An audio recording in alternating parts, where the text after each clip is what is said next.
Esas naves que usted ve ahí son el juguete de Donald Trump para amenazar a medio mundo. Hace unas horas despegaron de Luisiana, Estados Unidos, y vienen para acá, hacia Irán.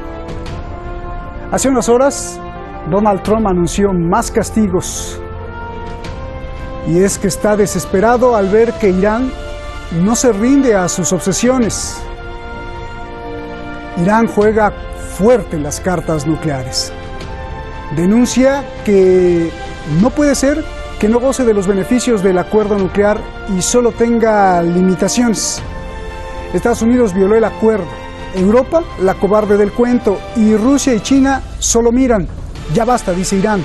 Soy Roberto de la Madrid y esta noche las jugadas maestras de la crisis nuclear.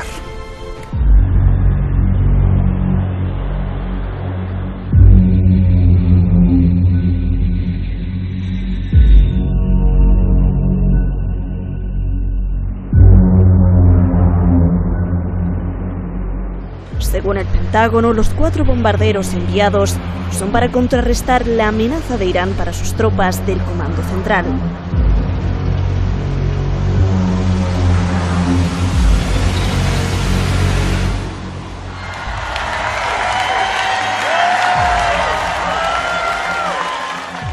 No solo lo militar, Trump anunció aún más sanciones. Impondrá castigos contra el hierro, el acero, el aluminio y el cobre de Irán.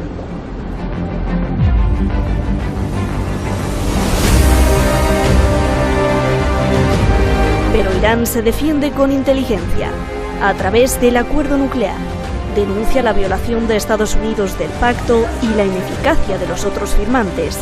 Por ello, el gobierno iraní anuncia la suspensión de 2 compromisos nucleares.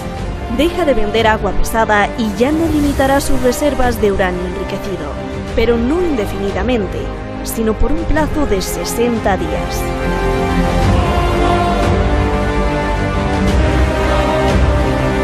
جمهوری اسلامی ایران خروج از برجام رو در دستور کار قرار داده ولی به صورت مرحله به مرحله و آمادگی داره که در هر مرحله که طرف‌های مقابل به تعهدات خودشون پایبند شدن یا خواسته های ما را انجام دادن دوباره مرحله به مرحله برگرده سر جای قبلی خودش. بنابراین سیاست ما فرصت دادن به دیپلماسی و به کشورهای مقابل هست که قصورات خودشون در گذشته رو جبران بکنن. Esta advertencia va para los europeos, para que frenen la deriva autoritaria de Estados Unidos. Pero Europa prefiere inclinar la cabeza ante Washington, no cumplen su parte del trato y además rechazan el ultimátum de Irán. Instan a Teherán a cumplir al pie de la letra un acuerdo que no le trae ningún beneficio por culpa de Estados Unidos. We urge the Iranians to think very long and hard before they break that deal. It is in no one's interest. ¿Y qué pasa con China y Rusia? Irán también denunció la falta de iniciativa por parte de estos 2 países. En palabras, Moscú y Pekín se distancian de Estados Unidos por sus políticas hacia el acuerdo nuclear, pero tampoco se esfuerzan para contrarrestar la situación, posiblemente por los intereses entrelazados. Rusia, por negocios de $200.000 millones con la Unión Europea, que le dan un respiro frente a las sanciones de Estados Unidos. Y China, para proteger sus inversiones multimillonarias en países aliados y obedientes de Estados Unidos, como Arabia Saudí.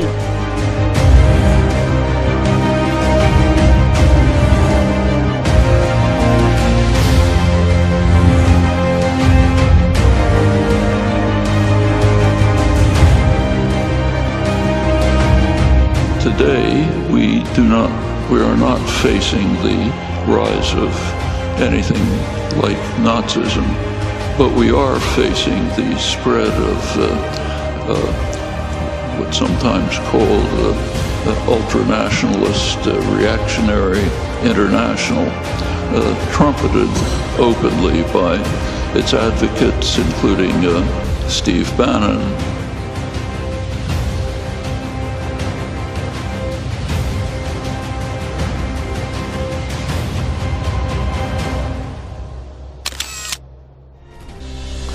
Muchísimas gracias al equipo de Detrás de la Razón, muchísimas gracias a usted Verdaderamente se ha armado un fenómeno increíble en la red. Gracias a todos esos youtubers por defender el programa y subir el programa por todos lados para que YouTube así no nos pueda censurar después de que nos clausuró 3 veces la cuenta Google y YouTube. Muchísimas gracias, y ya tenemos otra vez a los cientos de miles de seguidores repartidos entre todos los youtubers del mundo. Gracias. Vamos directamente con nuestros invitados. Esta noche tenemos a Juan Francisco Coloane, analista internacional allá en Chile, y Juan Antonio Aguilar, analista internacional en Madrid. Muchísimas gracias a los dos. Juan Francisco, comienzo contigo. En medio de toda la tensión, Donald Trump ahora además anuncia más sanciones contra Irán, contra el hierro, cobre, aluminio, el acero. ¿Cuál es tu reacción a todo esto? Es una reacción, la de Donald Trump, muy desesperada por recuperar hegemonía. Fundamentalmente él está con una estrategia, yo diría, de lo una hora o nunca, particularmente por el nivel de desorden global que existe respecto al derecho internacional.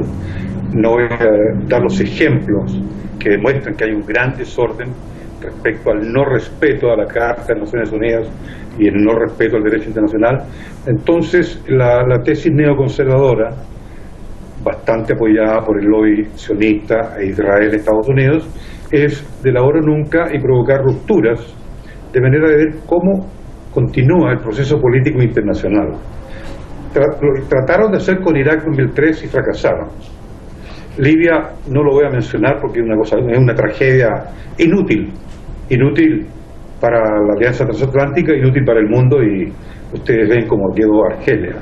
Siria es más delicado porque ahí hay una disputa hegemónica, geopolítica interesante, complicada, pero también fracasaron. No era lo de Libia, que es una tragedia prácticamente risible, porque no quedó en nada prácticamente el intento neoconservador de reestructurar esa zona. Ahora, que es el plato fuerte de la recuperación de hegemonía, el plato fuerte de Israel respecto a su amenaza, el plato fuerte también en el Medio Oriente. Bien. En cuanto a los poderes regionales. Entonces, esta reacción de Trump es una reacción estrictamente política, ni siquiera es militar, porque militarmente no puede hacer absolutamente nada. Además, se está contradiciendo en su propia plataforma inicial, cuando asume el poder o cuando es candidato, que él era partidario de una paridad nuclear. Ustedes se recordarán la entrevista famosa con 12 periodistas del New York Times en marzo del año en que es elegido. Es una entrevista muy importante donde se ve un Trump muy bien asesorado respecto a la paridad nuclear y respecto a una necesidad de que los países, ¿no es cierto?, tengan un equilibrio en materia de desarrollo nuclear y en materia de poderío bélico nuclear. Es decir, en Estados Unidos también hay una preocupación de por qué Israel tiene acceso a un poder bélico nuclear y el resto de los países de la región no lo tiene. Entonces, esa es una preocupación cierta. Entonces, esto de salir del pacto es una cuestión política, es una decisión política doméstica, fundamentalmente, más que internacional en el sentido de darle el favor a Israel.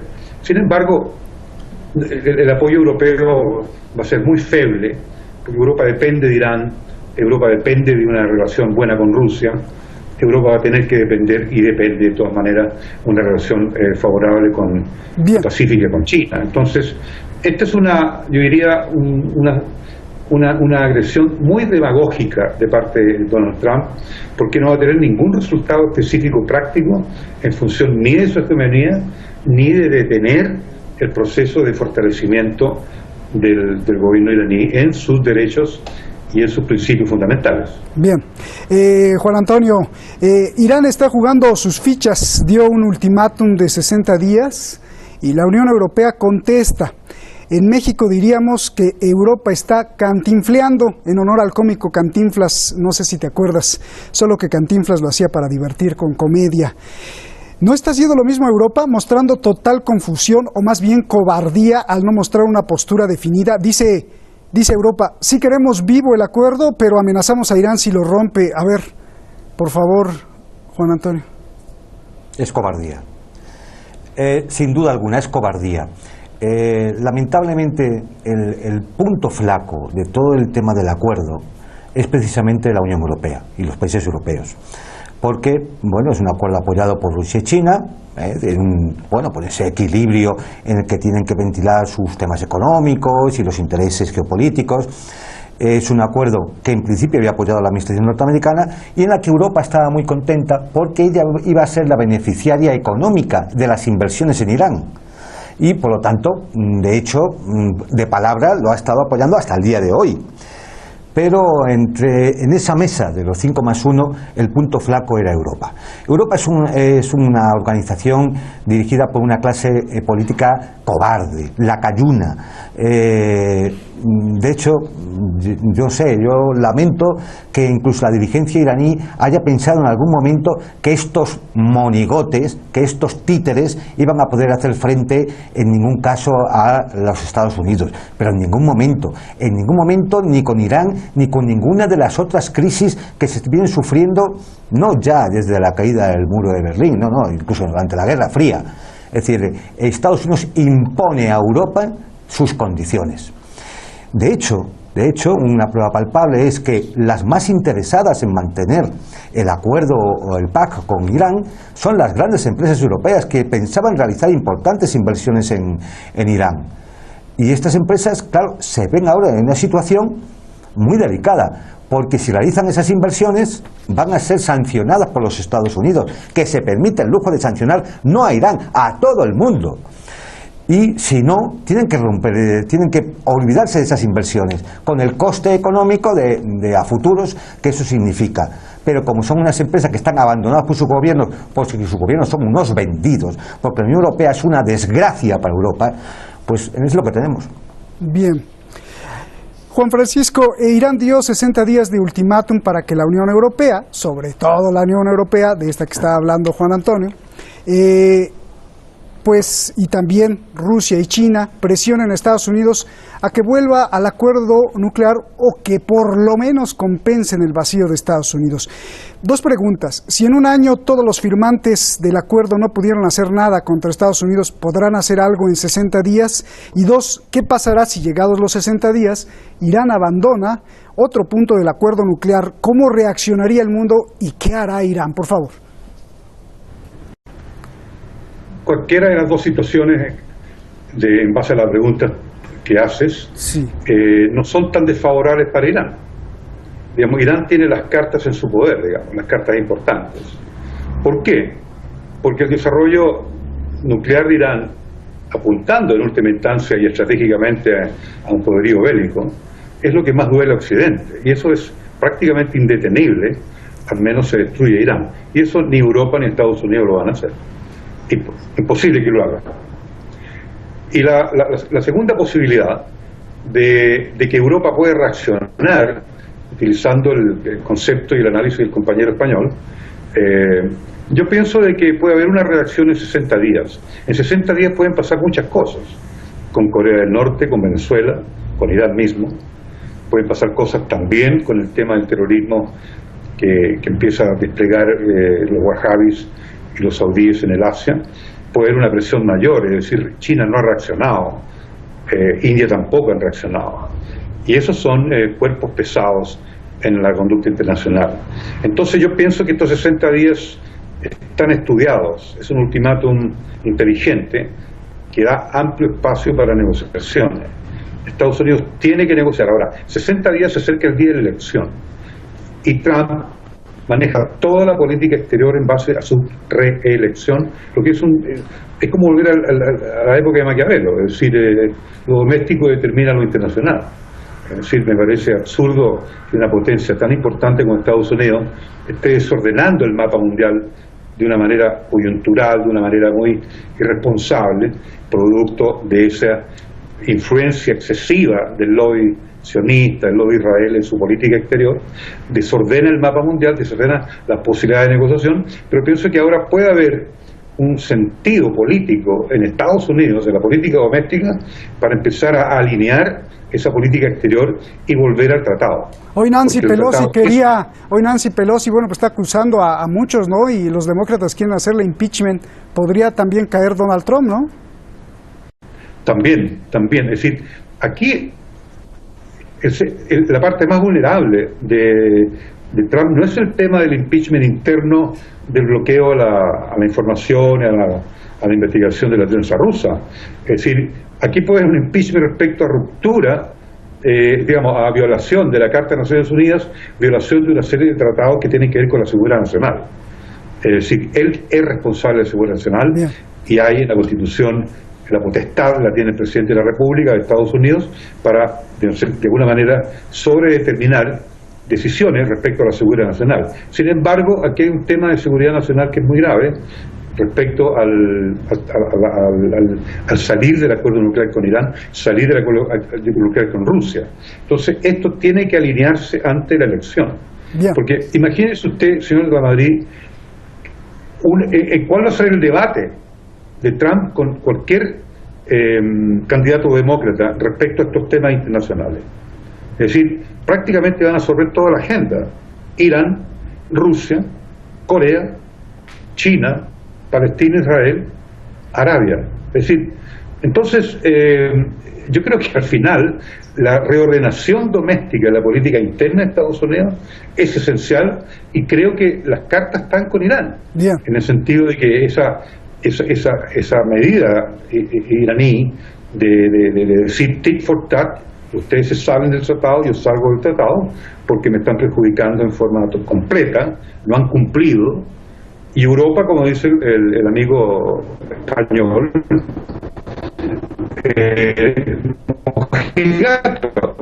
déjame ir con Juan Antonio, que también domésticamente tienen problemas. Europa no es final. Déjame ir con Juan Antonio. Ahí también hay que agregarle el Tratado de Libre Comercio entre México, Canadá y Estados Unidos, que afecta a 6 millones de empleos en Estados Unidos, que también rompió el señor Donald Trump. Juan Antonio, a ver, al analizar la historia, incluida la confesión del presidente Obama, que las sanciones no funcionan tanto como un acuerdo, al ver a Donald Trump romper el acuerdo, al ver que Europa se hace de la vista gorda, entonces hay que hacer esta pregunta. ¿Realmente a Estados Unidos y a Europa le importa que Irán tenga armas nucleares? Pakistán las tiene, India las tiene, Israel las tiene. Más allá de las armas nucleares, yo te pregunto, ¿cuál es el verdadero punto? O, si no es algo más poderoso que las armas nucleares, que es no aceptar, por ejemplo, las reglas del imperialismo depredador. No sé, a ver, dime tú, Juan Antonio. Es decir, a ver, hay evidentemente aquí el punto principal es geopolítico, no es una cuestión de armas nucleares. Es decir, posiblemente para tener la hegemonía regional que Irán ahora mismo ya de hecho tiene, no le han hecho falta armas nucleares. Y eso lo sabe Estados Unidos. Es decir, no tiene ningún sentido el tema de montar todo esto simplemente por el hecho de desarrollar un armamento que ya tienen otros países, incluso fronterizos con Irán, ¿no? Como Pakistán, Irán. No, yo creo que no va por ahí. Es un problema geopolítico. Claro. Es un problema geopolítico porque Irán es el pivote geopolítico regional. Por ahí va a pasar, primero, todas las grandes inversiones de China, de la nueva ruta de la seda. Recordemos que hace muy poco tiempo se ha acordado con Irak y con Siria el establecimiento de una red ferrocarril que unifique hasta el Mediterráneo. Todo eso parte del mismo cuadro geopolítico. Claro, esto va en detrimento ¿de quién? De los otros poderes regionales, que son fundamentalmente Arabia Saudita y las petromonarquías aliadas de Riad y Israel. Trump se encuentra con un atolladero. Y es que, por un lado, como dice el compañero de Chile, tiene que resolver su reelección y, por lo tanto, tiene que hacer algo al interior para volver a ganarse los votos y, además, distraer a todas esas sectas neoconcisionistas que apoyadas, además, en el complejo militar industrial, le exigen y le piden el mantenimiento de la hegemonía, el mantenimiento del expansionismo militar. Y, claro, eso no está funcionando. Siria ha sido un fracaso para ellos, una derrota. Venezuela está siendo un fracaso. Pero saben también que con Irán tienen grandes posibilidades de fracasar, por eso van a amagar y no dar. ¿Por qué pueden amagar? Pues por la cobardía de la Unión Europea. Porque saben que no van a atreverse. Porque las sanciones de Estados Unidos, si son pasadas por alto por la Unión Europea, y las empresas europeas, junto a las chinas y rusas, empiezan a invertir. Si se pone en funcionamiento el sistema INTES de pagos bancarios internacionales a través de la Unión Europea para evadir la dependencia del dólar y de la sanción norteamericana, está todo resuelto. pero para eso Europa tiene que atreverse, y no se va a atrever. ¿Qué le queda a Irán? Pues efectivamente jugar una carta psicológica muy buena, 60 días. 60 días en las cuales la Unión Europea se va entre la espada y la pared, a ver qué hace. 60 días que tiene que dar tiempo a que tanto China como Rusia puedan mover, son potencias muy grandes y tienen que mover muchas piezas en su equilibrio. Bien. Y 60 días que acercan más a Trump al momento de que comienzan las primarias y esos procesos tan largos y complejos de la reelección en los Estados Unidos. Por lo tanto, el tiempo corre a favor de Teherán. Lógicamente, nunca estamos salvados de que la locura en Washington, en esa especie de manicomio en el que se ha convertido la Casa Blanca, no acabe provocando alguna situación dramática, pero es dudoso. Mire, fijémonos lo que está ocurriendo, por ejemplo, en Venezuela, ¿no? Yo creo que en ese sentido el tiempo corre a su favor. Yo creo que Teherán hace bien en plantear estas cosas. No puede seguir así. Esto es una burla. Un año sin hacer nada. Un año la Unión Europea para poner en funcionamiento un sistema de pagos bancarios. Un año para que cumplan algo. Es que no han cumplido nada. Entonces, es decir, yo creo que llega el momento en que cualquier Estado soberano, por un mínimo principio de dignidad, más allá del articulado del pacto, ¿no?, y del acuerdo, el mínimo de dignidad ya es decir, bueno, ya está bien, basta ya. Es decir, Irán sabe perfectamente que China sigue dependiendo mucho de su combustible, por lo tanto mantendrá esas relaciones, la ruta de la seda va a pasar por ahí, tiene que mantener esas relaciones, por cuestiones de defensa en todo el tema de la guerra de Siria y en Irak, y va a tener el apoyo ruso, pero hace falta ese empujón que haga evidente que se ha hecho un pacto para algo. Es decir, de que se está tratando con personas serias, con caballeros, y no con una banda de personajes, de personajillos y de individuos que tienen muy poco valor personal y además son una ofensa a sus propios pueblos, como son los dirigentes europeos. Déjame ir con Juan Francisco. A ver, Juan Francisco, Juan Antonio tocó algo muy importante, el comercio fuera del dólar, y curiosamente Libia, Irak, Siria, Irán, pues se les ha ocurrido o han tenido esa iniciativa de pues alejarse de las órdenes del sistema financiero mundial, y mira, pues entonces ahí está el resultado. Con todo eso yo te pregunto, ¿no está claro que los poderes que gobiernan el mundo, representados por los grandes capitales, no por los gobiernos, sino por los grandes capitales, están sobre los mismos gobiernos del mundo? Lo pregunto por lo siguiente. Mira, el presidente de Irán no solo criticó a Europa, sino a todos los firmantes, es decir, a Rusia y a China. ¿Por qué Rusia y China no hicieron nada o no pudieron, te pregunto? ¿O es que Rusia no iba a exponer un comercio de 200.000 millones de dólares con la Unión Europea, donde se aplican las sanciones de Estados Unidos, además que a Rusia le conviene que suban los precios del petróleo, y China no va a exponer a sus principales fuentes de petróleo, una de ellas el enemigo de Irán, Arabia Saudí? Más bien China ahora está invirtiendo miles de millones de dólares en Arabia Saudí, el rival. Dame tu análisis de todo esto. Porque el sistema económico a nivel macro se fragmentó de una manera tal respecto a la orden política. El sistema económico de las transnacionales, de los grandes capitales, de las corporaciones transnacionales, está actuando de una forma muy autónoma y desprendiéndose del poder político, que en el fondo son los estados.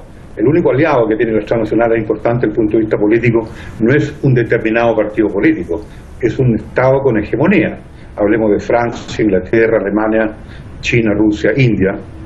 Entonces, la posición de Irán es bastante ventajosa, porque el hecho de que Rusia y China no puedan de alguna manera deshacerse de la presión que ejerce Saudi Arabia respecto al petróleo, respecto a la energía, digamos en el caso de China y Rusia, es porque efectivamente esos lazos económicos, ¿no es cierto?, todavía tienen cierta dependencia política.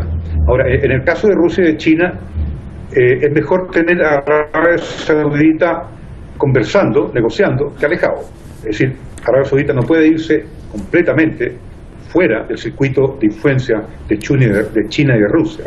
Entonces Irán puede verse afectado de esa manera, pero también es una medida inteligente de Rusia y de China de no dejar todo el espacio a su disposición de Estados Unidos respecto al control de Arabia Saudita, porque también mantener un plano de negociaciones comercial y económico con Arabia Saudita es tenerlo de alguna manera controlado políticamente al margen de las transnacionales. No nos olvidemos que las transnacionales, de las 20 más importantes del mundo, 12 son de la Alianza Transatlántica, sino 13, apenas hay 2 de China y una o dos de Rusia.